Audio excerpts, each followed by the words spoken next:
Our fire story started at around about 2 o'clock Sunday morning. I was awoken not by our 2 newly installed smoke alarms, but by the sound of what turned out to be a raging inferno in our kitchen. At 2 o'clock in the morning, got out of bed, barely conscious, to investigate the situation, and struggled to make sense of what was going on, let alone what to do about the situation that was unfolding right before my eyes. My oldest son, who's 13, also woke up to the same sounds, and interestingly, he had a totally different recollection of what was transpiring before his eyes and mine,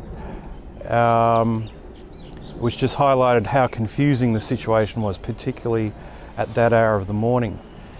The smoke detectors did activate, but the sound of the fire, the sound of tins of food exploding in the kitchen, the sound of the timber house burning was much, much louder than the volume of the approved smoke alarms, surprisingly.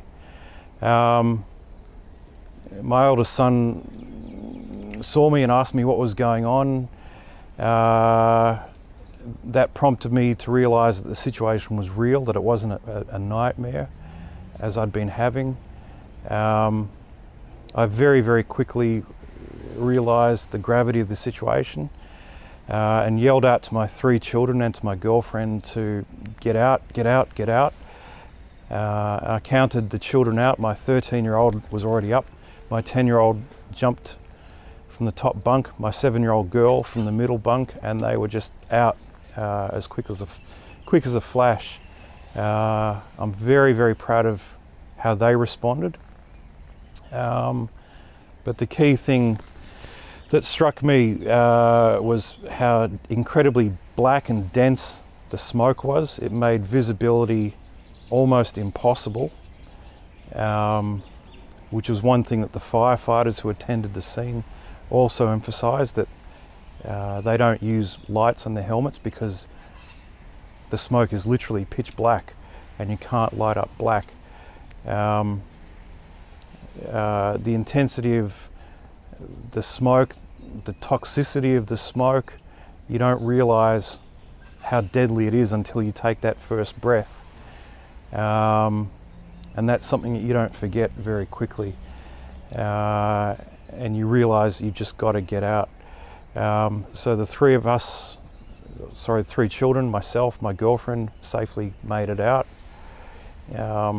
Managed to recover the budgies from the living room. I wasn't going to let them die. And I managed to get the car, which is powered by LP gas, out of the driveway for fear that the 2 adjoining properties would catch fire or be destroyed potentially by the exploding gas tank. And the other critical thing was the speed with which the fire just went from the back of the house, where the kitchen was, to the front door, which was pretty much our only viable escape route, short of jumping through windows and risking personal injury or severe injury due to the broken glass. So any system that you can install that gives you the time to realise what's going on, particularly at that hour of the morning, and give you the time to figure out what to do, would have to be worth its weight in gold, because time was one thing that we had very, very little of. And the attending fire commander said that we were literally minutes away from 1, if not more, fatalities, simply due to the smoke inhalation factor, let alone the fire itself. So we're very, very lucky that 5 of us managed to get out.